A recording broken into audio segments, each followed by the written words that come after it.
Hola a todas y todos, muchas gracias por estar aquí puntualmente en nuestro evento. Hoy estamos comenzando el año con la primera actividad. Mi nombre es Osber Polo Carrasco, soy parte de CAN América Latina, miembro también de otros espacios también internacionales. Y mi cargo en CANLA es el trabajo de seguimiento en las políticas públicas sobre cambio climático. La idea del evento es un poco tratar sobre analizar y ver cómo es la geopolítica y la crisis climática una encrucijada en Latinoamérica. Como todos ustedes sabrán, las políticas de Trump ha hecho de que ponga en mucha preocupación en todo el mundo, principalmente está afectando en América Latina, y eso también pone en relieve el qué hacer con la agenda climática ahora que estamos preparándonos la sociedad civil hacia Santa Marta a la conferencia donde se va a tratar la salida de los combustibles fósiles. Entonces, bienvenidos todos y todas. Algunas indicaciones muy puntuales respecto a la interpretación. Le doy ahí la palabra a los intérpretes. No sé quién es- iba a hacer las indicaciones. Ahí tienen ustedes un mundito en la opción para que puedan los que tengan traducción en portugués y traducción en inglés, ¿no?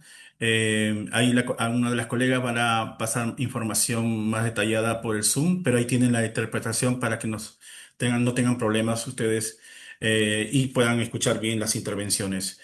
Y también voy a dar la palabra a Alejandro Alemán, que es el coordinador de CAN América Latina.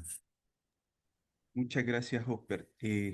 Tal y como lo has mencionado, hoy vamos a conversar en relación a los desafíos de la agenda climática en un contexto geopolítico altamente complejo, particularmente a raíz de la implementación de la nueva doctrina de seguridad estadounidense en la región y que conlleva, por supuesto, la expansión de la frontera de combustibles fósiles, no solo en Venezuela, en otros países de América Latina, y la expansión del extractivismo. En ese sentido, nuestro conversatorio pretende guiarnos en este nuevo escenario y en un contexto de crecientes tendencias autoritarias de distintos signos ideológicos que en definitiva impactan en el quehacer de las organizaciones de la sociedad civil, del movimiento por la justicia climática en particular. Yo con ello agradecerles a todas y todos por su asistencia a este conversatorio. Esperamos que de este conversatorio deriven algunos resultados en términos de acción hacia la cumbre de Santa Marta, la primera cumbre por la salida de los combustibles fósiles y otros procesos que pudieran derivarse, entre ellos la COP4 del Acuerdo de Escazú, que también va a tener lugar este año. Eh, Al igual que la búsqueda de mecanismos que nos permitan contribuir a fortalecer la agenda de la sociedad civil, de los movimientos sociales y las conversaciones en torno a las crisis del multilateralismo y potenciales alternativas para encontrar soluciones a la crisis climática y otras crisis que hoy enfrentamos como humanidad. Con ello, agradecer a los ponentes, Javier Andaluz, eh, y otros colegas que nos acompañan. Con ello, Javier, te doy la palabra. Muchas gracias, Osber y colegas, por acompañarnos en este conversatorio de hoy. Gracias, Alejandro. Quiero explicar cómo va a ser el programa. Vamos a tener una primera parte de intervenciones de exposiciones. Vamos a tener tres exposiciones que lo va a dar Javier Andaluz de Ecologistas en Acción con el tema Frenar la lucha climática internacional a base de la convulsión, extractivismo y autoritarismo.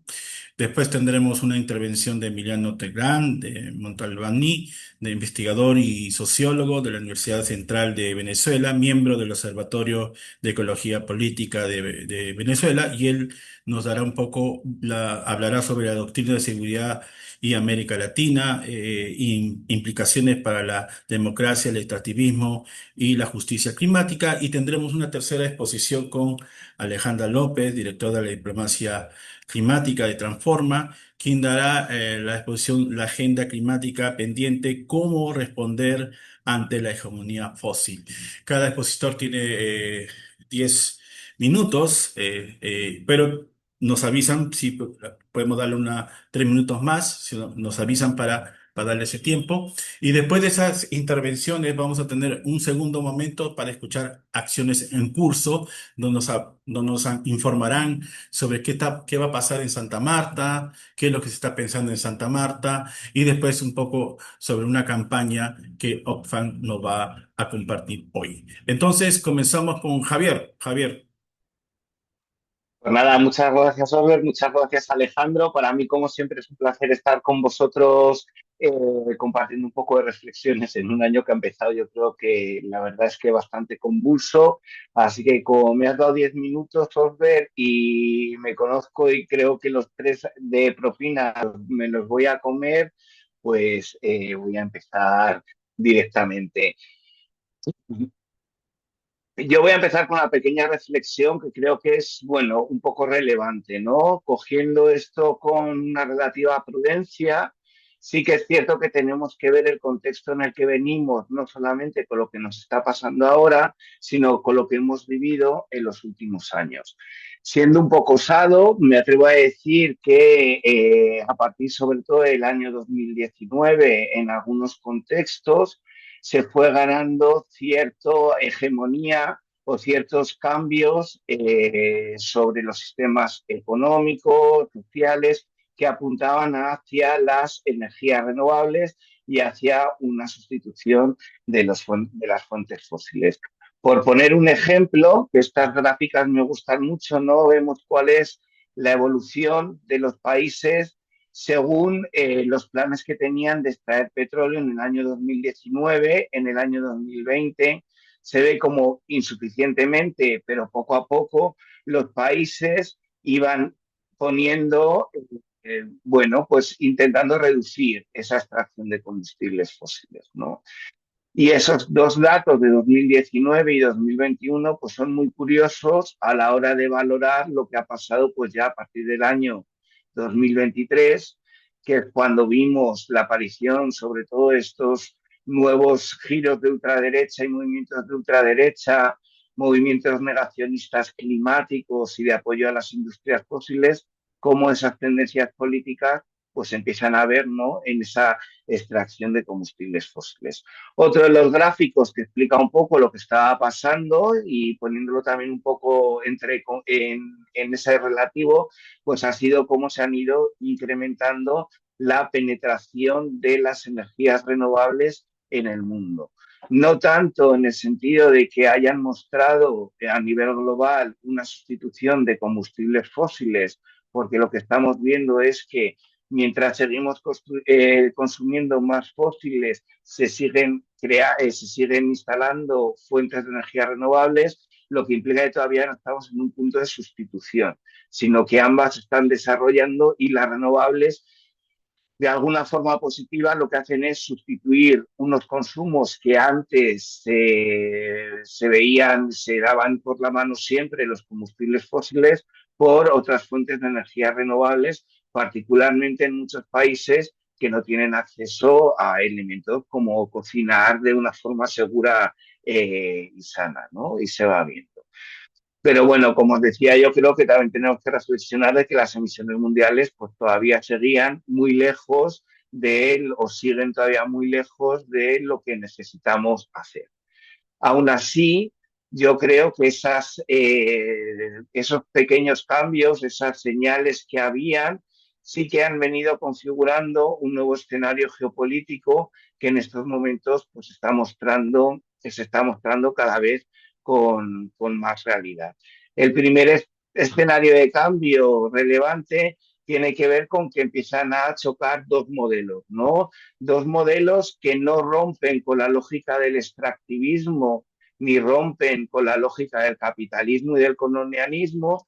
Uno que es un modelo fósil que cada vez se ve como el modelo a abandonar y otro modelo que es el modelo renovable, que si bien es cierto que en la práctica podría considerarse un horizonte emancipador y que permitiera a las comunidades autoabastecerse de energía, la realidad es que sigue dependiendo todavía mucho de grandes intereses económicos y de grandes empresas transnacionales, ¿no? Y en esa pugna, además, aparece un nuevo actor, que me gusta esta clase de dejar que China duerma, que cuando despierte sacudirá al mundo, porque obviamente la economía china, hasta el año 1978, que es cuando empieza a abrirse sobre todo, era bastante hermética. Ya suponía en sí mismo un tercio del mercado, del volumen de población y del mercado mundial, pero no estaba en conexión con el resto de movimientos de globalización. Y un gráfico que muestra muy bien cómo ha cambiado el mundo es este que muestra pues quién es el principal país importador de los distintos países, ¿no? Y vemos, bueno, pues como claramente Estados Unidos desde el año 2000 ha perdido su hegemonía mundial y ha sido sustituido por, sobre todo, el mercado chino. Y en estos momentos lo que vemos es una visión de Trump, ¿no? Que para mí se resumiría en que China es el gran enemigo a batir, Rusia es un poco ese amigo incómodo al que le ríes las gracias, pero no te gusta mucho que te hagan la foto con él. América del Sur y Latinoamérica y el Caribe es básicamente su propiedad. Esto es la vuelta a la doctrina Monroe y a que, bueno, pues los países circundantes del continente pues sirvan pleitesía a la Casa Blanca. Y en mi caso, que vivo en Europa, bueno, pues Europa de alguna forma, siendo tan verde y tan guay, lo cual yo pondría en bastante crítica, pues para Trump eso le hace ser el gran traidor a reemplazar, ¿no? Y vemos además también cómo hay una penetración de otros mercados que ya no son el estadounidense ni el chino, pues en alguno de los países del conjunto global. Con lo cual, la primera reflexión es que, bueno, de alguna forma Trump se convierte en el tonto útil y en que de alguna forma representa mucho más allá esa visión eh, americana de volver a esos años 80, donde tenían una hegemonía mundial, donde podían utilizar el mundo como su backyard, como su vertedero, y se encuentra en una situación en la que ya no solamente es él, sino que vemos un montón de intereses económicos y de países que están detrás de él, ¿no? Prueba de ello, bueno, puede ser como habitualmente con que le gusta rodearse son con las grandes empresas del sector petrolero, las grandes empresas estratégicas de minerales, las empresas de seguridad, etcétera, etcétera, etcétera. Pero además que no solamente se da en un contexto de solamente tenemos un país que quiere ejercer esas labores de hegemonía mundial, sino que vemos, bueno, un triple eje de que yo creo que esta foto representa muy bien cuál es la circunstancia donde vemos tres autocracias que de alguna forma, bueno, pues quieren considerar a distintos países del mundo nuevamente, ¿no? Como de alguna forma sus zonas de influencia donde ejercer una preponderancia, un dominio económico, social y cultural, ¿no? Y en esta pugna hegemónica de quién se lleva qué trozo de tarta, pues nos encontramos un montón de países pues intentando protegerse un poco de las idas y venidas de estos personajes que en sí mismos ya tienen un punto de locura, ¿no? Entonces, bueno, vemos que el marco ha cambiado, vemos además cómo esa emergencia climática está en la base de estas estrategias, no solamente en el sentido de, obviamente, hay un choque de ese modelo de empresa americana de los 80 que Trump se empeña tanto en defender, de una industria basada en fósiles, bajo el eslogan de Drill Baby Drill, que no sabemos hasta qué punto puede ser una viable simplemente por la escasez del petróleo, la complejidad técnica que cada vez tiene más la extracción de crudo y de las enormes inversiones que hacen frente sobre todo a una energía más barata como es la que ofrecen las renovables. Pero también esa emergencia climática está en la base de estas estrategias en casos como el que vemos en Groenlandia, ¿no? Donde ya esa desaparición del hielo provocada por las consecuencias del cambio climático suponen una oportunidad nueva de hacer negocio para estas grandes empresas, tanto en las rutas que interconectan los continentes como en la posibilidad de usar esos minerales estratégicos tan demandados para esa transición energética. Vemos que volvemos a una política de hechos consumados y de la vuelta al unilateralismo, ¿no? O sea, más allá de la consideración que tengamos sobre la situación venezolana, la realidad es que la ruptura de todas las normas internacionales, haciendo una operación de sacar a un político de un país extranjero, pues supone un problema. Dame esos 3 minutitos, Osber, que te veo, pero vamos, que espero que sean 2. Quiebra de las estructuras multilaterales y de solidaridad y de reparación, esto es muy importante. Trump empezó la campaña firmando la salida de Naciones Unidas para el Cambio Climático, pero con esta han ido un montón de instituciones más, instituciones científicas, instituciones de ayuda y soporte o incluso la ayuda internacional.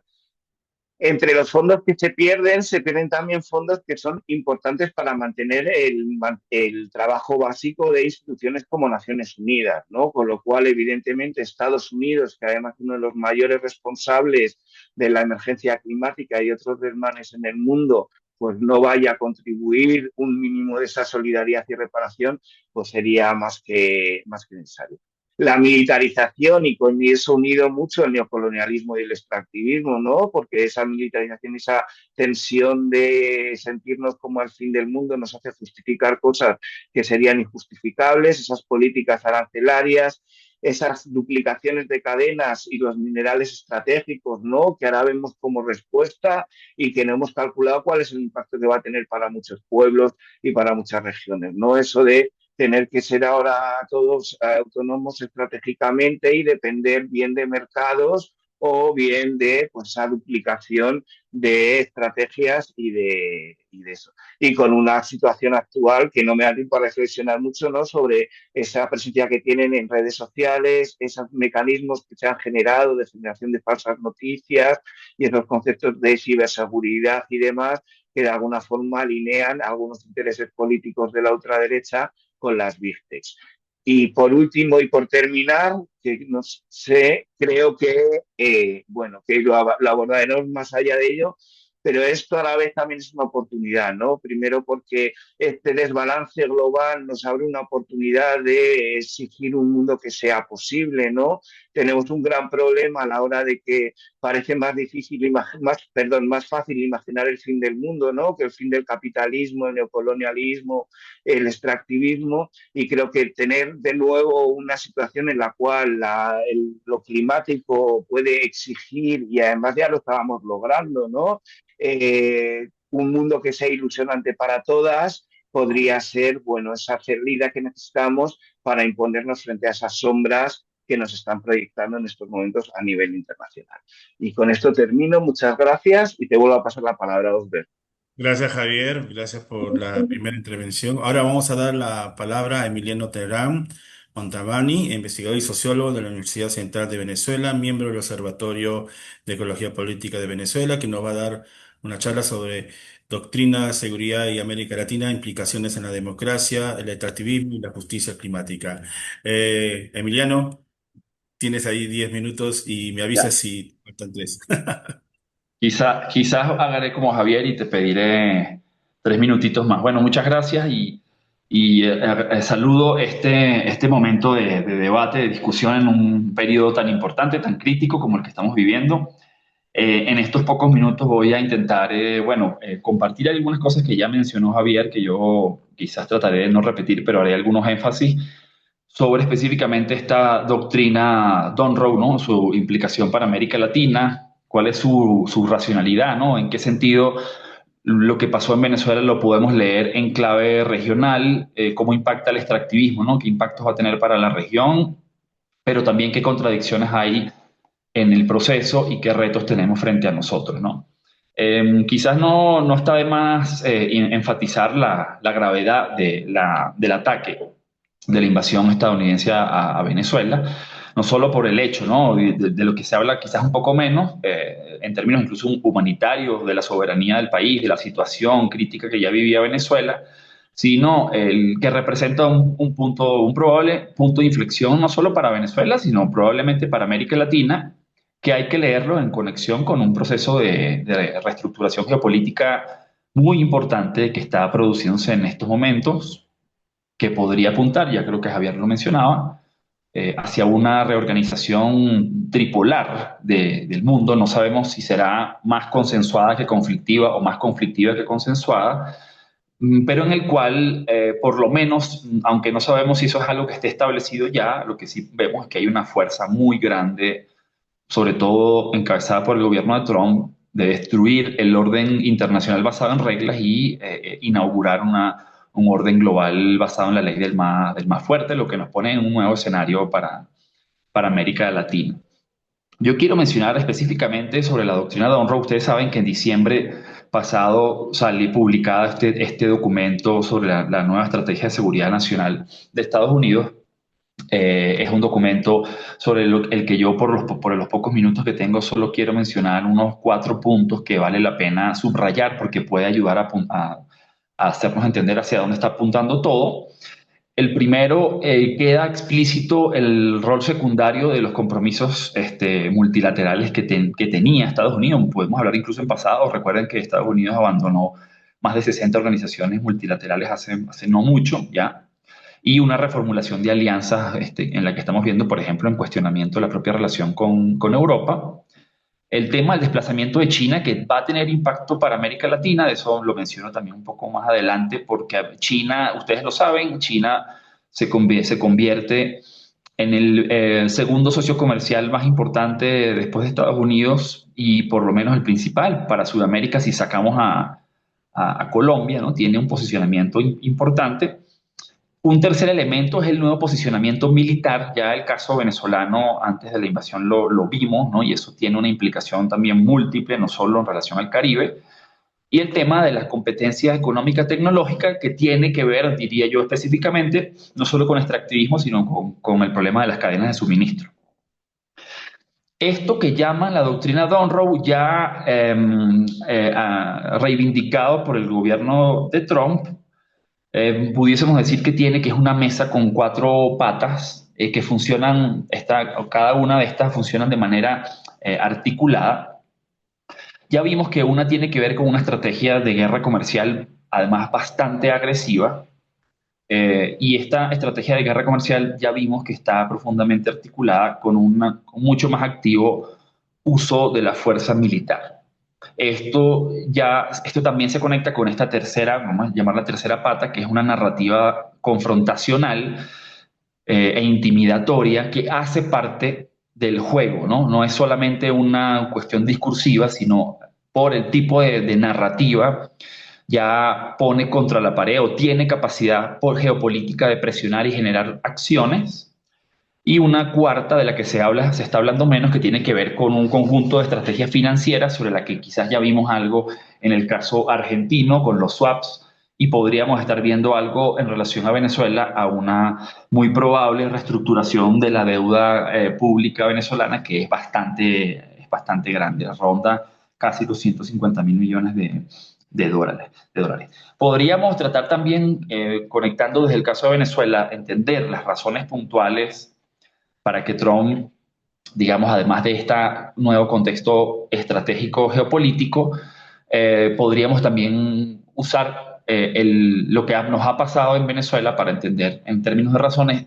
Voy a excluir razones un poco más particulares, el caso de Epstein, el caso o el rol específico de Marco Rubio para países como Venezuela, Nicaragua, Cuba, eh, y el caso migratorio, que es importante, pero quiero mirar unas que tienen quizás que ver algo con elementos o factores más macro.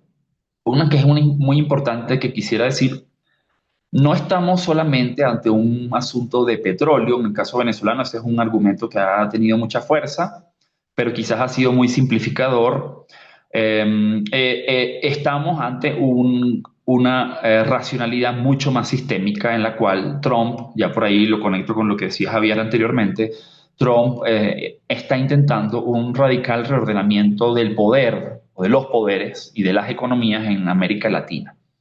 Eso implica, es decir, eso no implica solo petróleo, en el caso de Venezuela, porque tiene más petróleo, pero implica todo, digamos, crear una nueva faceta, morfología de las economías favorables y más subordinadas, más intensamente subordinadas, pero también tener una incidencia directa en la imposición de gobiernos afines o, si lo comparamos con lo que ha pasado más recientemente con Colombia, no solamente tener gobiernos afines, sino si no puedes cambiar el gobierno, tratar de amoldar dicho gobierno a tus lineamientos, ¿no?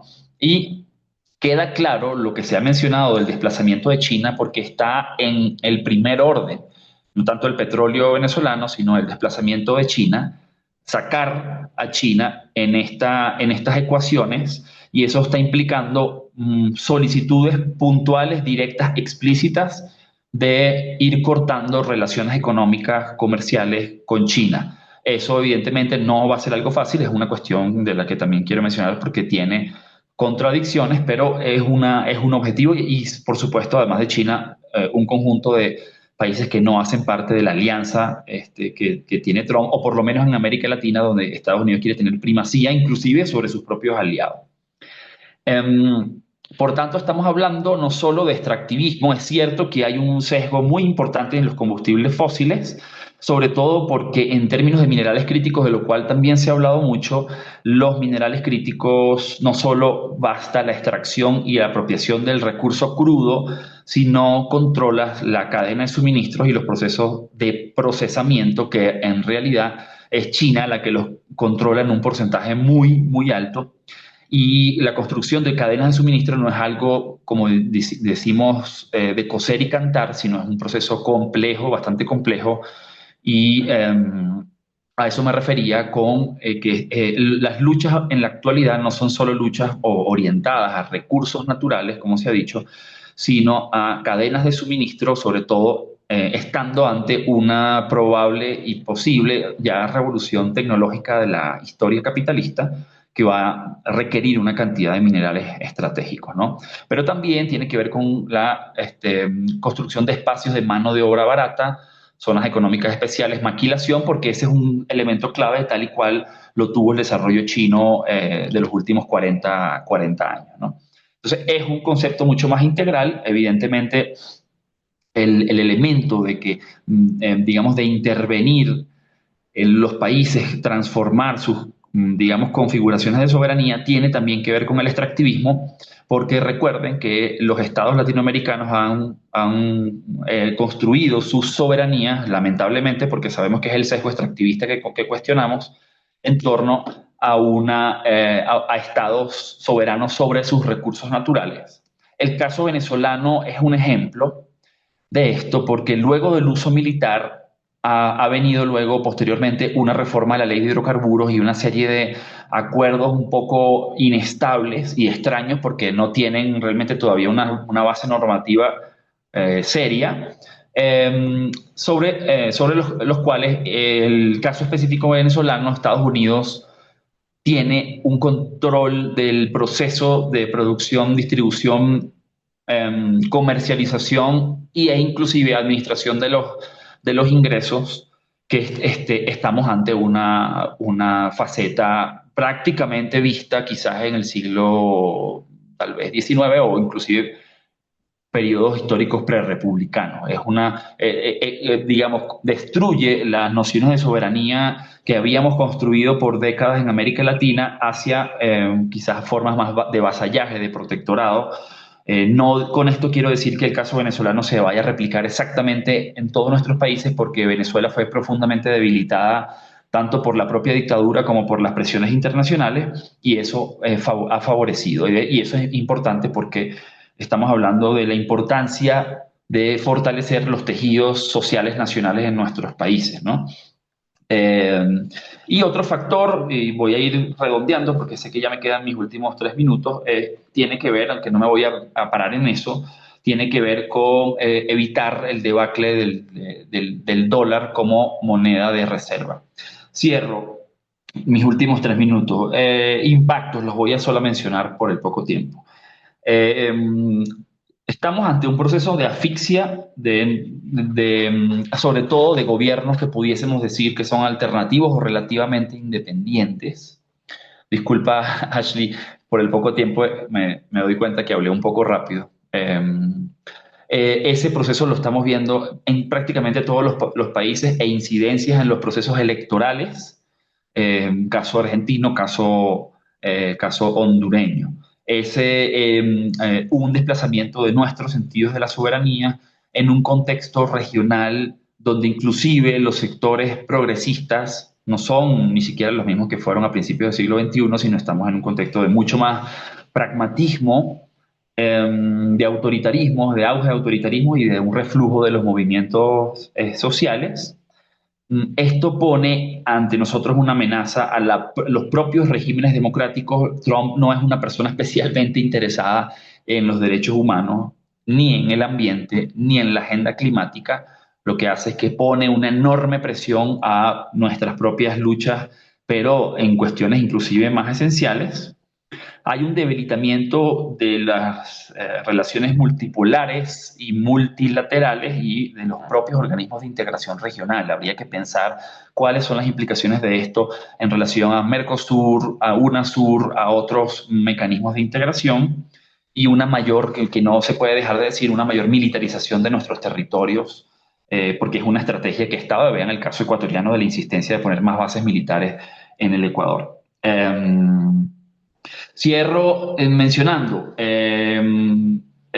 todo esto está plagado de contradicciones. Yo no quiero decir que esto es una cosa que esté por ocurrir inevitablemente. Esto es algo que está plagado. Hay contradicciones dentro de los Estados Unidos, hay contradicciones dentro de nuestros países.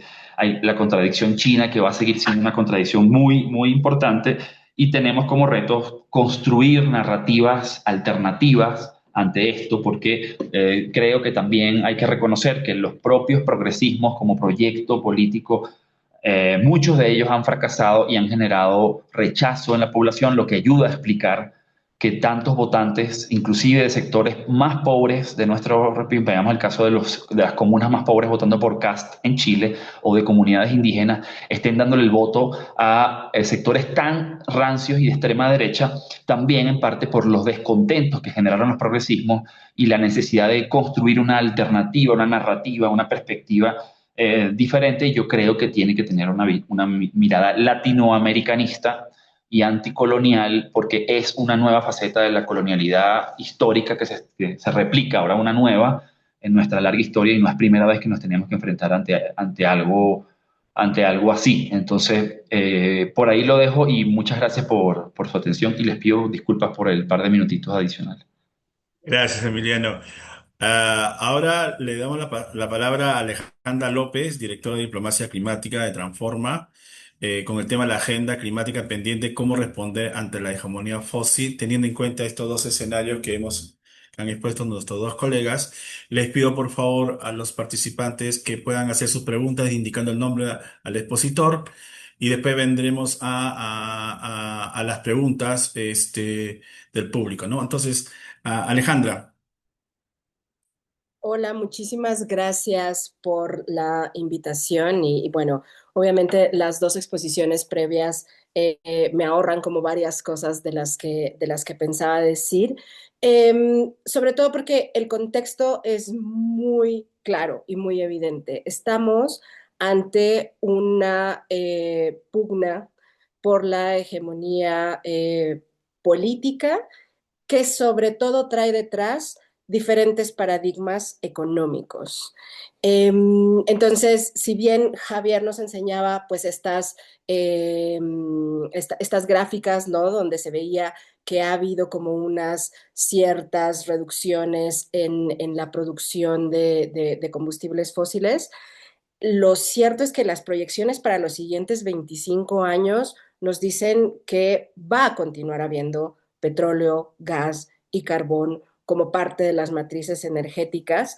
Inclusive en 2023 hubo un incremento de 7% en las inversiones en la exploración de combustibles fósiles y la producción que se prevé para los siguientes años es 2 veces más de lo que necesitaríamos, digamos, para estar en línea con las trayectorias de 1.5 grados que necesitamos bajo la urgencia climática en la que nos encontramos. La buena noticia, que creo que es parte de algo que han empezado a decir antes de mí, es que ese paradigma, ese otro paradigma económico más de energías renovables y de electrificación del sistema energético y de varios sistemas alrededor de esto, ya está aquí. Es un modelo que es mucho más rápido, que es mucho más barato, en el que se está invirtiendo cantidades importantes para la innovación tecnológica y que además nos permite tener economías de escala, independencia energética y cadenas de suministro mucho más competitivas. Yo quiero posicionarme en un punto un poquito más optimista, aunque el escenario es muy, muy, muy complejo, pero al menos para poner un par de cosas sobre la mesa. Una es, si bien hay una crisis del multilateralismo, si el Acuerdo de París no existiera y nunca hubiéramos tenido esa negociación, hoy estaríamos a 10 años de que se adoptó muchísimo peor. Estaríamos yendo hacia un mundo realmente catastrófico de incremento de temperatura de 4 grados centígrados. Las emisiones no solo estarían reduciéndose, sino que hubieran incrementado en un 48% de no haber existido el acuerdo y de facto el Acuerdo de París ha cambiado las políticas energéticas en el mundo. Entonces, Javier nos enseñaba un mapa que para mí es muy interesante. Justo ayer yo estaba viendo ese mapa de los socios comerciales del año 2000 y de los 2020, ¿no? Y cómo realmente en este momento de la historia China tiene más socios comerciales en el mundo que Estados Unidos, que trae el paradigma chino para bien de la agenda climática, es un paradigma de energías renovables. China es el líder indiscutible de las energías renovables. En este momento, teniendo el 90% de la manufactura de energía o de tecnologías solares en el mundo, el 82% de la eólica, con una dominación de entre el 78 y el 91% de la cadena de suministros de materiales o de minerales críticos para la transición energética. Bajo ese panorama y todo lo que nos platicaron tanto Javier como Emiliano, pues América Latina juega un papel interesante porque por supuesto somos una región con muchos recursos naturales, incluyendo minerales críticos. Y estamos siendo parte de esta pugna entre diferentes poderes. Yo creo que no necesariamente estamos yendo hacia un mundo tripolar, ese es un escenario, pero perfectamente puede convertirse en multipolar y podemos ver que muchas más economías emergen en estas siguientes décadas y creo que América Latina tiene una oportunidad muy específica de colocarse en este posicionamiento con líderes muy obvios. Estábamos hace poco viendo cuáles son las tendencias para los siguientes 25 años y el G10, digamos, de aquí a 2050, incluye a países como México y Brasil. saliendo otros grandes economías de ese grupo de grandes países eh, que dominan la economía mundial. Entonces, creo que estamos viviendo un cambio muy interesante para América Latina. Por supuesto, hay cosas que tenemos que tomar en cuenta en estos cambios. Uno, sin duda, tiene que ver con el incremento de la demanda energética. Javier lo decía muy claramente. A pesar de que tenemos más y más renovables, no estamos siendo capaces de sustituir los fósiles. Y en parte eso ocurre por el incremento de la demanda. Tenemos que definir cuál es el lugar de América Latina en este cambio de competitividad. Y hay muchos otros países en la contienda, incluyendo a India. La propia Unión Europea, por ejemplo, en términos de renovables, acaba de lanzar una iniciativa que se llama Repower EU, que está pensada precisamente para asegurar su propia seguridad energética y por el uso de los minerales críticos para la transición, es importante identificar o que nuestros gobiernos identifiquen cómo se van a posicionar en la cadena global de suministro de minerales críticos y cuáles son las salvaguardas que deben aplicarse a eso, porque si no, vamos, pero rapidito, a otro modelo extractivista como los que hemos tenido antes. Hay varios acuerdos económicos a los que les tenemos que prestar atención y reuniones, alianzas que se están formando alrededor de esto. Habrán visto que en los últimos días Estados Unidos convocó a una alianza de países de todo el mundo, incluyendo a varios países latinoamericanos, para hablar de minerales críticos por esta pugna que tienen con China. Este año se renegocia el Tratado de Libre Comercio de América del Norte, México, Estados Unidos y Canadá. El nuevo acuerdo de la Unión Europea con Mercosur, que se aceleró muchísimo con todo lo que está pasando con Trump, también tiene un componente de minerales críticos al que hay que poner ojo. Y el hecho de que China sea el principal socio comercial de varios países de América Latina también obliga a revisar si América Latina se queda como esa provisora de solamente los minerales o empezamos a escalar en esa cadena de suministro y podemos hacer otras cosas alrededor del procesamiento de los minerales y de la producción de energías renovables. Los riesgos más grandes, aparte del tema de minerales críticos que creo que estamos viendo en esta contienda geopolítica, también tienen que ver, por supuesto, con que el modelo de Estados Unidos, que está tratando de promover esta doctrina Monroe en nuestra región, es que están moviendo mucho dinero y a muchos de sus inversionistas para mantener al petróleo y al gas como el centro de su control geopolítico y económico. Ahora, ¿qué vamos a hacer nosotros como movimiento climático? Porque me parece muy importante que también nosotros nos posicionemos alrededor de esto. Todos los países de nuestra región y los países del mundo tienen compromisos climáticos que tienen que cumplir ante Naciones Unidas. Ok, Estados Unidos se salió, pero el resto de los 196 partes del Acuerdo de París siguen siendo partes del Acuerdo de París y deben cumplir con esos compromisos, compromisos que presentaron el año pasado, que no están en línea todavía con 1.5 grados y que tienen que seguir, a los que les tienen que dar cumplimiento en los siguientes años. Eso incluye que nos digan cómo van a dar salida a los combustibles fósiles en sus matrices energéticas. Tenemos que hacer valer todos estos compromisos por la urgencia climática en la que nos encontramos. Tenemos que vigilar mejor todos estos espacios económicos a los que hacía referencia y cuáles son sus implicaciones para la agenda climática. Y me parece que no podemos quedarnos solo, por un lado, en el miedo o en la frustración o en la ira, sino empezar a hablar con las audiencias de una manera diferente. Y me parece que eso incluye en que enfaticemos los argumentos económicos de las transiciones que nosotros queremos ver.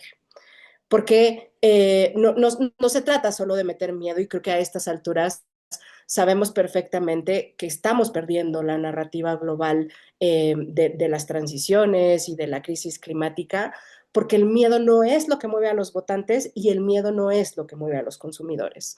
Entonces tenemos que cambiar también nosotros el discurso para hablar no exclusivamente con los gobiernos, es muy importante hablar con los gobiernos, pero también es importante hablarle a los votantes de Perú, de Colombia, de Brasil, que este año van a ir a las urnas, y hablarle a todos los consumidores que hoy en América Latina, ¿no? Con una gran clase media, pueden tomar decisiones en su vida diaria de en qué van a invertir y cambiar la demanda de energía y cambiar el modo en que existe el sistema energético de nuestra región.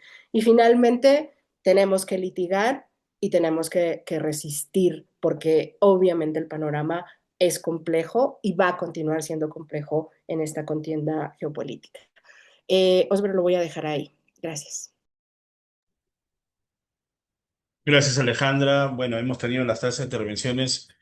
No ha habido preguntas, pero lo que sí podría hacer es una ronda de 2 minutos de cada uno de ustedes después de haber compartido estas tres exposiciones hasta que surjan algunas preguntas.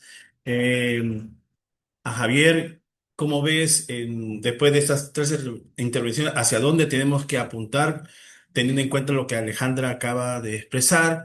¿Algún punto que faltó enfatizar en tu presentación, igual a Emiliano y también a Alejandra? Creo que Alejandra tiene ahí una pregunta de Cristian que dice, no, es un comentario, de acuerdo con Alejandra, el petróleo, carbón, etcétera, es parte de las transiciones energéticas y de los derivados que generan con las tierras raras, es decir, este modelo se necesita mutuamente. Entonces, les daría como 2 minutos a cada uno una ronda para ir, como cerrando este primer momento de la primera etapa de la charla. Javier.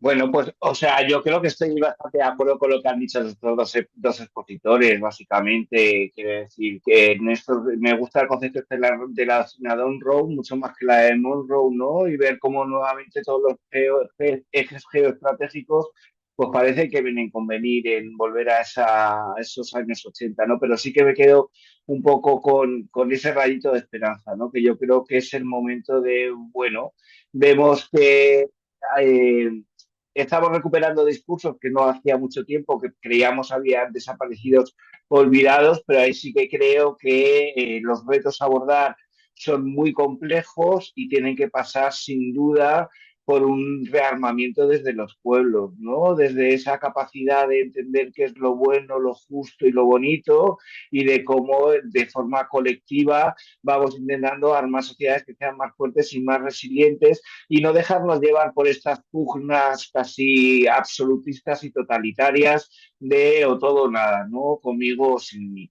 Claro, esto cuando se pueda, pero es evidente que en los tiempos históricos están marcándose y moviéndose muy rápido, y podemos encontrarnos con sucesos que no querríamos. Pero es el momento de pedir que se cumplan, ¿no? Lo decíais, que se cumplan los compromisos que se han puesto sobre la mesa, que se refuerce además esa visión de cómo esos compromisos nos pueden ayudar a la colaboración, ¿no? Frente a este ataque al multilateralismo, ¿no? Por volver a decir, no, necesitamos hablar y poner a las naciones de acuerdo y no entrar en una pugna geoestratégica en la que los únicos que tienen que ganar son quienes van a tener al resto del mundo, ¿no? De esclavos. Así que lo que miramos es mucha más solidaridad y aprender de muchos ejemplos que yo creo que hay en el territorio, y que podemos ver de otros modelos de organización, de otros modelos de tejer sociedades. Eh, Gracias, Javier. Emiliano, creo que están apareciendo ahí algunas preguntas. Si alguien desea contestar, bienvenidos a la Bueno, respuesta. gracias, gracias. Yo creo que hay que, insistía, ¿no? Decía, hay que identificar las contradicciones que están frente a nosotros, ¿no? Porque esto está plagado de contradicciones. Por ejemplo, es curioso, pero las movilizaciones más masivas y potentes contra el imperialismo y en defensa de la democracia se están dando en este momento en Estados Unidos. ¿Cómo podemos articularnos, por ejemplo, con esos actores, con esos grupos que están intentando poner un contrapeso en los Estados Unidos a Trump, con ese y otros actores? Los proyectos mineros, muchos de los proyectos mineros en América Latina están en un estancamiento o detenidos o en litigio social, no solamente jurídico, también por las resistencias territoriales. O sea, América Latina se ha caracterizado por estas resistencias. ¿Cómo podemos acompañar, articularnos mucho más con un proceso que se está dando a nivel regional? Y eso conecto con una segunda cuestión. Se puede identificar una situación desde hace, quizás algo que se intensifica desde la pandemia, un proceso de fragmentación de las organizaciones sociales, de la movilización popular. Y creo que en ese sentido hay que favorecer y crear nuevos espacios de articulación que hagan, digamos, que retejan y que puedan darle fortaleza a la demanda que se está planteando en torno a lo social, a lo ambiental, a lo climático, a la democracia, de abajo hacia arriba. Lo conecto con una tercera cuestión que tiene que ver con identificar las vías y grupos políticos que puedan tener más incidencia en la disputa en nuestros países y desde ahí también canalizar una agenda anti-extractivista, post-extractivista, por la justicia climática y evitar que se vaya, digamos, que vaya siendo arrastrada por este contexto tan abrumador. Y el último que me parece muy importante y es seguro algo para reflexionar, tenemos que también mirar un ambientalismo que esté más cerca de las luchas populares por la subsistencia. En América Latina hay millones de personas, hombres, mujeres, niños, familias, que están en un contexto de reproducción básico de la vida en su cotidianidad. ¿Cómo podemos fortalecer una noción de lo ambiental que se acerque más a estas nociones más básicas de la reproducción de la vida? Que fortalezca la lucha y haga que lo ambiental resuene también en los sectores más precarizados de nuestras sociedades. Ahí lo dejo, gracias.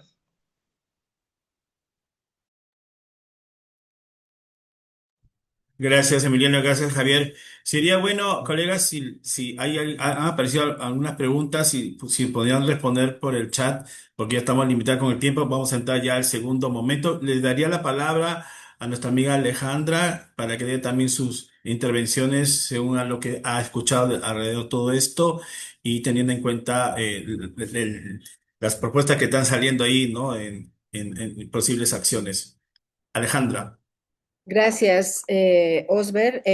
Me uno a esto ultimísimo que estaba diciendo Emiliano, que me parece súper importante, es que tenemos que acercar el discurso a la realidad de América Latina, ¿no? Y eso qué significa para las diferentes personas. Claro, no podemos tener un discurso único porque no todo el mundo lo vive de la misma manera. Y eso es lo que está llevando a votar a derechas en nuestra región. El saber que lo que a mí me interesa es cómo voy a pagar la factura de la luz a finales de mes y qué voy a comer y cómo va a estar mi trabajo. Entonces, por supuesto que hay que acercar las discusiones desde diferentes maneras. Una cosa que quería aclarar de uno de los comentarios que hicieron, yo no creo que los combustibles fósiles sean parte de la transición energética y quiero que quede súper claro que yo no dije eso, ni de ninguna manera estaba insinuando que eso deba ser así. Para mí, o sea, no debe haber mayor extracción ni inversiones en combustibles fósiles. La crisis climática no lo permite más.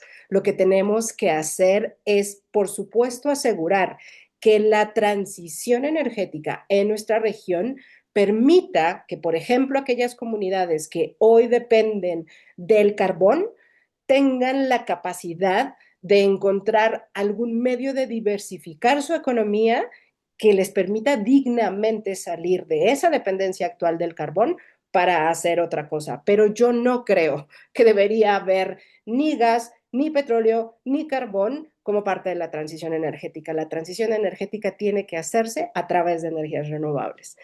Eh, Había una pregunta alrededor del papel de Israel. Me parece que no podemos disociar a Israel de Estados Unidos. Son lo mismo. Israel es el caballo de batalla de Estados Unidos en el Medio Oriente, que por supuesto está además relacionado con el petróleo y el manejo de los recursos naturales en esa región. Sobre el tema del multilateralismo, es verdad que Estados Unidos le ha dado un golpe al sistema multilateral muy grande, pero de nuevo, por ejemplo, en la COP30, cuando llegamos allá, ¿de qué nos damos cuenta?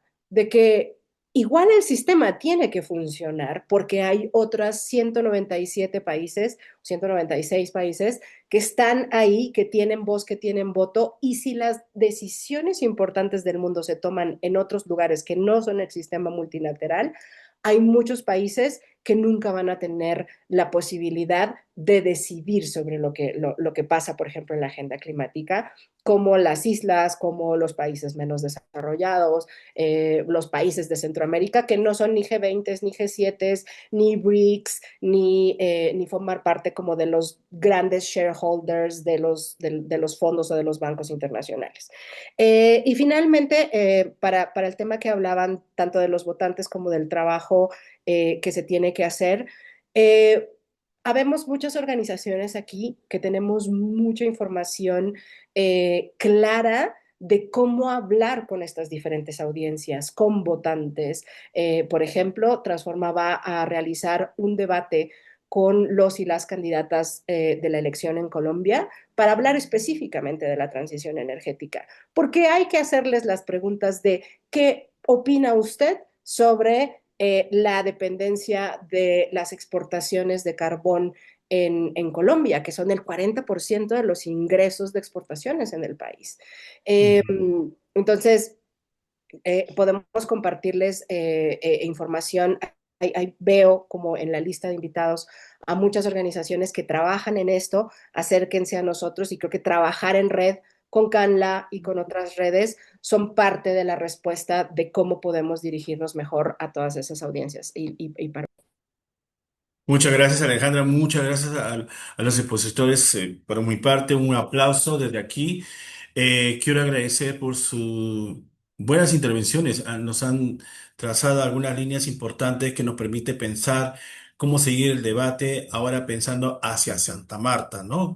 Y justamente vamos a entrar al segundo bloque. Esperamos que nos sigan acompañando. Tenemos un poco más de tiempo. En este segundo bloque vamos a hablar de las acciones en curso, porque es importante no solamente el análisis y el debate, sino también informar qué hay en este momento donde nos podamos involucrar, donde podamos nosotros sumarnos y colocarnos en esas acciones. Entonces quiero dar la palabra a Andrés Gómez, coordinador de la iniciativa por un tratado de los combustibles fósiles. Él nos va a hablar en 7 minutos el proceso hacia Santa Marta, camino para la salida de los fósiles, y también después tendremos la intervención de Carlos Aguilar de Oxfam, que nos hablará un poco sobre la campaña Hacer que los ricos contaminadores paguen. Entonces, Andrés, te doy la palabra y gracias por estar con nosotros, amigo. Muchas gracias, Osber. Un saludo para todas, para todos. Me ha estado muy interesante las presentaciones y pues aquí para hablarles un poco sobre lo que son los preparativos hacia Santa Marta. Seguramente han podido ver que en las diferentes redes se ha estado compartiendo primero la nota conceptual oficial. Esta nota conceptual oficial fue publicada el sábado y desde ayer está también funcionando la página oficial del evento de la primera conferencia eh, para la transición más allá de los combustibles fósiles, que es el nombre oficial. Como pueden ver, seguramente, como pudieron ver en la nota conceptual, estamos hablando de fechas desde el 24 al 29 de abril. Y muy importante hablar del objetivo de este espacio formal, de establecer un proceso a través del cual una coalición de países comprometidos, gobiernos nacionales y partes interesadas identifiquen la ruta habilitante para implementar una transición justa, ordenada y equitativa hacia el abandono de los combustibles fósiles.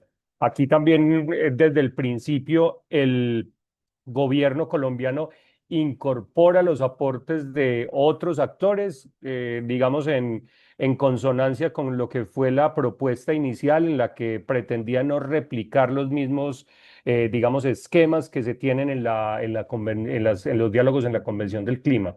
Y de los resultados esperados, una coalición de países, gobiernos subnacionales y otros actores que estén comprometidos a avanzar en la transición, también un proceso de seguimiento basado en la mejor ciencia para continuar el diálogo y un informe de los coanfitriones, esto es muy importante, que va a consolidar las rutas habilitantes para la transición. En este mismo sentido, nos hablan de tres pilares temáticos, uno para superar la dependencia económica, otro para transformar la oferta y la demanda y otro para promover la cooperación internacional y el multilateralismo.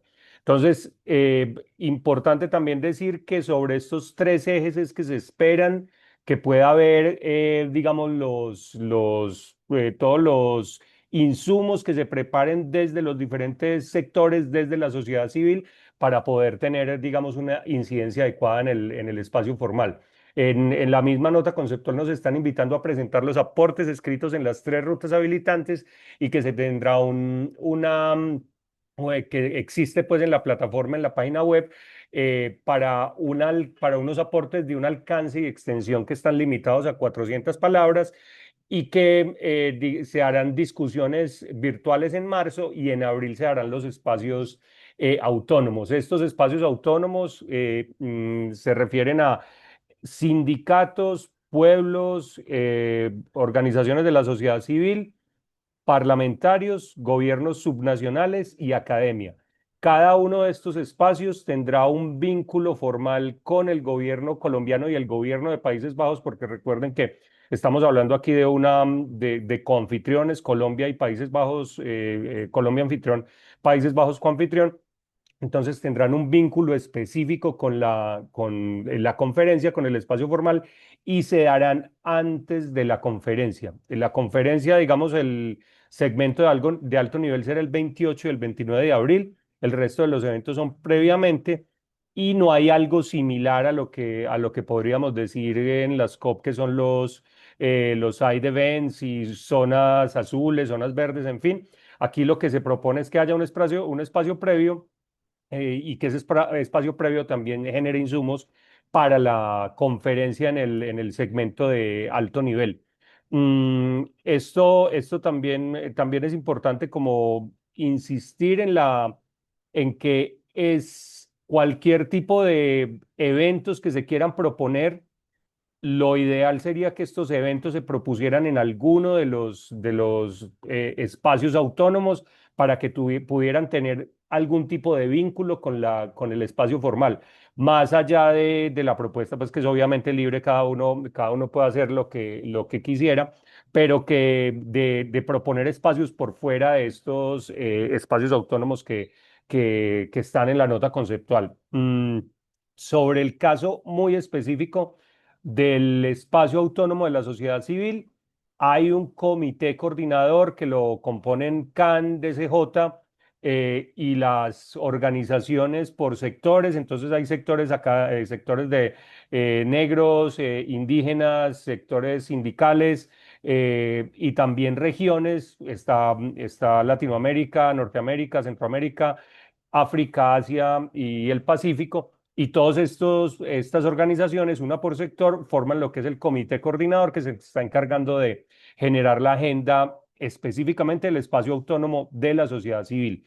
Mm, Además de estos puntos y de estas, digamos, objetivos esperados oficialmente en la nota conceptual, es importante, y dejarlo claro, que en la parte de promoción de la cooperación internacional y el multilateralismo precisamente queda el espacio para los vacíos de gobernanza y cómo la posibilidad de un tratado sobre combustibles fósiles debería quedar claramente en una declaración de la Conferencia de Belén y de Conferencia de Santa Marta, perdón, y de esta manera poder avanzar en una siguiente conferencia que, si todo sale bien, esperaríamos que sea a finales de diciembre o en enero del otro año en Tuvalu, y que esta conferencia constituya el principio de la construcción de un mandato de negociación de un tratado sobre combustibles fósiles.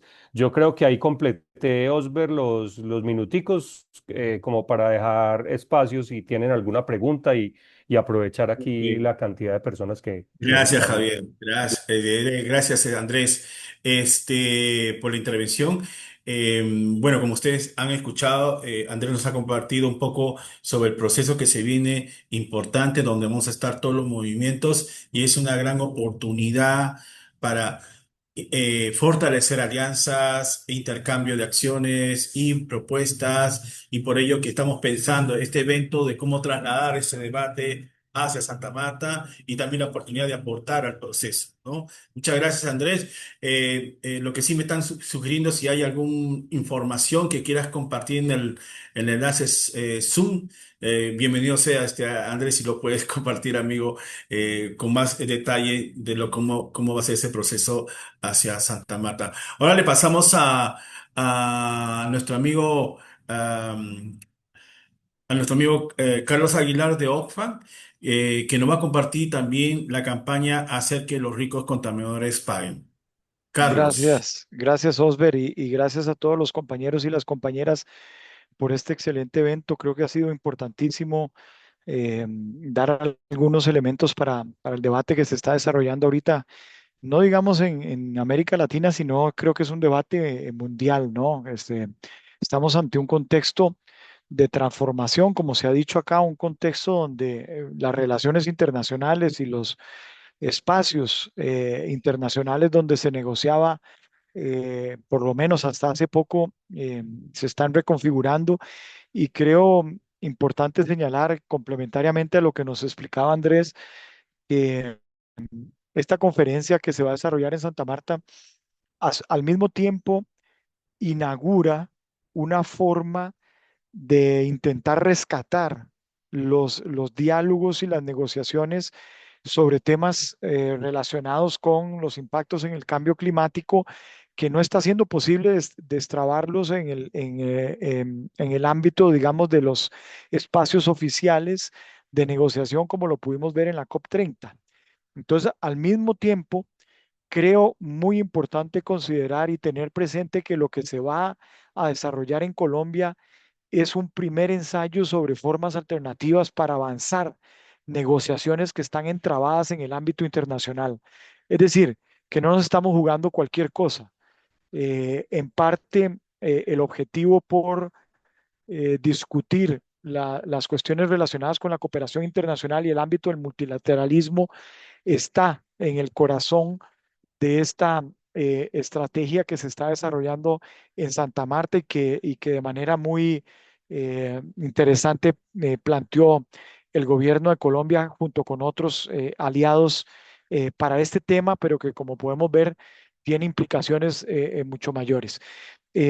Nosotros, en el caso de Oxfam, venimos a nivel global desarrollando una campaña alrededor del tema de la desigualdad climática, y es porque a toda esta dinámica que hemos analizado el día de hoy, toda esta situación que se está viviendo en torno a la reconfiguración del poder político y del poder económico en el contexto internacional, hay que ponerle rostro, hay que ponerle, digamos, caracterizarlo adecuadamente y sentar las responsabilidades sobre quiénes son quienes están de una u otra manera con sus prácticas, con sus inversiones, generando y causando mayores impactos en torno a la crisis climática que se está viviendo.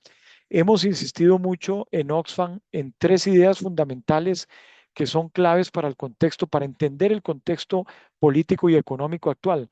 La primera es que estamos en medio de una crisis climática, pero esa crisis climática, que es global, no nos afecta a todos y a todas de la misma forma. Hay afectaciones diferenciadas y quienes más están sufriendo las consecuencias del cambio climático no son quienes más contaminan, o para decirlo de otra manera, quienes más contaminan no se están haciendo responsables por las implicaciones y los impactos que esas contaminaciones están generando. De esto se deriva una condición de desigualdad climática que obviamente afecta a todo el conjunto del trabajo sobre la justicia climática y que está muy relacionado con la concentración extrema de la riqueza y del poder. Entonces, de nuevo repito que este trabajo que nosotros hemos estado desarrollando desde Oxfam, acompañado por nuestras copartes y por muchos de ustedes acá, incluido desde luego CAMLA, está relacionado con este contexto en torno a las acumulaciones de riqueza y de poder que estamos viendo en actores, digamos, de nivel mundial.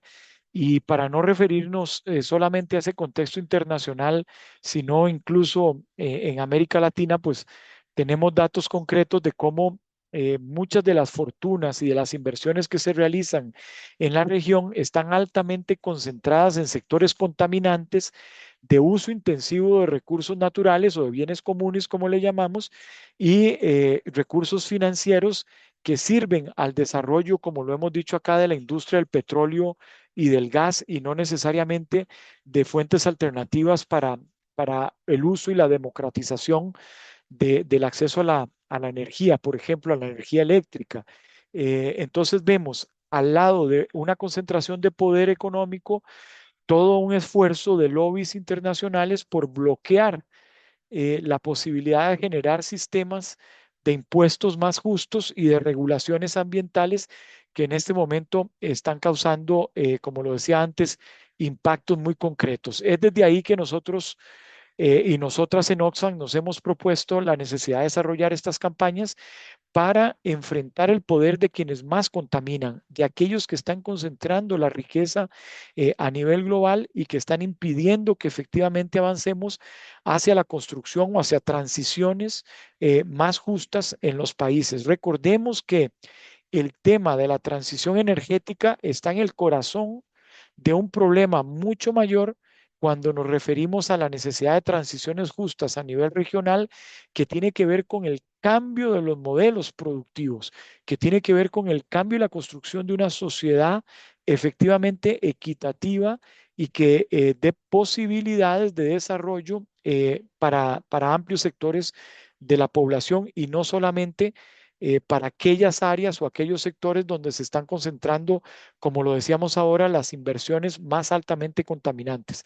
Dicho sea de paso, sector de petróleo y de gas, hidrocarburos en general y todo lo que tiene que ver con la extracción de minerales para la transición, como se les denomina ahora, ¿no? Creemos importante poder grabar estas fortunas y las empresas contaminadoras en el entendido de que esos recursos se pueden utilizar para financiar la adaptación, para financiar los daños y pérdidas que se están provocando en las comunidades. Toda esta agenda de reparaciones que ha sido confirmada por las resoluciones de la Corte Interamericana de Justicia y que han sido reafirmadas también por la Corte Internacional de Justicia, cuando se refiere a la responsabilidad de los estados y particularmente a la responsabilidad de los países más ricos con aquellos países que están siendo más afectados por el cambio climático. Obviamente esto también está relacionado con la necesidad de reducir las desigualdades y la pobreza y de acelerar las vías de una transición justa, como se mencionaba ahora hace un ratito en las intervenciones anteriores. Nosotros creemos mucho en la importancia de estas campañas públicas e incentivamos a las organizaciones a que trabajemos más en el campo de estas campañas públicas, porque definitivamente, como ya se ha mencionado en esta teleconferencia, es fundamental el debate que hagamos sobre el sentido común que se construye alrededor de esta transición. Muchas veces se habla de la necesidad de que hagamos una transición en nuestros países como si no estuviera aconteciendo una transición en estos momentos ya, operándose por parte del poder transnacional y de los lobbies de las grandes empresas y de los multimillonarios. Entonces, estamos viviendo una transición en este momento, solo que no es una transición en beneficio de la mayoría de las poblaciones y de las comunidades, y en ese sentido es muy importante el debate y la disputa por los sentidos comunes con respecto al tema de las transiciones. Por otro lado, también creemos importante sentar las responsabilidades sobre la contaminación y los impactos del cambio climático y finalmente, como lo decían también algunos colegas hace un momento, generar la presión política para alcanzar soluciones y cambios estructurales, que es el acometido fundamental. Es por esta razón que nosotros en Oxfam, en conjunto con una serie de aliados, entre los cuales está Climate Action Network América Latina, creemos que la conferencia de Santa Marta es un momento importante, un momento clave, un hito fundamental para la región y en la agenda global de negociaciones sobre temas climáticos, y estamos trabajando de forma colaborativa para poder impulsar las recomendaciones y los cambios que se necesitan en aras de impulsar esa transición justa que tanto anhelamos y por la que tanto hemos estado trabajando desde las organizaciones y desde las comunidades. Muchas gracias por el espacio y esperamos seguir fortaleciendo la ruta hacia la conferencia en Santa Marta, pero también lo que sigue después de la conferencia de Santa Marta. Gracias, Carlos. También agradecer a los que siguen todavía con nosotros. Solamente hay dos informaciones. Andrés, si existe, los colegas expresan si hay alguna información, un enlace donde sepan un poco más sobre la conferencia, si lo podrías compartir por el Zoom. Y lo otro, Carlos, también sobre la campaña, si hay más información al respecto, pasarlo por el Zoom. Y como ya estamos cumpliendo los tiempos y todo es un proceso hacia lo que será Santa Marta, esta conferencia donde se va a ver la hoja de la salida de los combustibles fósiles, solamente indicar los pasos que vamos a tener de aquí hacia adelante. Vamos a compartir lo sucedido hoy. Vamos a compartir un resumen. ¿Cuáles son los puntos, elementos importantes de la discusión que nos permita pensar en este evento que queremos hacer allá en Santa Marta, analizar con más eh, análisis profundo, pero mirando acciones en cómo actuar frente a esta situación y queremos hacer este momento allá en Santa Marta. Lo segundo es que vamos a mandar también las declaraciones que hemos sacado como CAN América Latina frente a estos hechos y qué pensamos sobre esta dinámica que está viniendo conflictivamente desde los Estados Unidos tocando la soberanía de los países de América Latina. Y también estamos pensando en hacer próximos webinars para analizar un poco cómo está la coyuntura de Perú y de Colombia y de Brasil a las elecciones que se vienen, las elecciones presidenciales que se vienen, pero qué están proponiendo los candidatos para la lucha climática y toda esta arremetida de avanzar la preocupación que está en la región sobre el avance de los proyectos extractivos, petróleo, minerales, y que eso hace impacto y daño a la Amazonía, ¿no? Principalmente a la Amazonía. Entonces, son esas las acciones que estamos pensando rumbo a Santa Marta, y desde ya muchas gracias y estamos a su disposición. Ahí hemos mandado un enlace para la lista de los presentes para mandarles toda la información que hemos compartido el día de hoy. Muchas gracias. Un abrazo. Feliz tarde.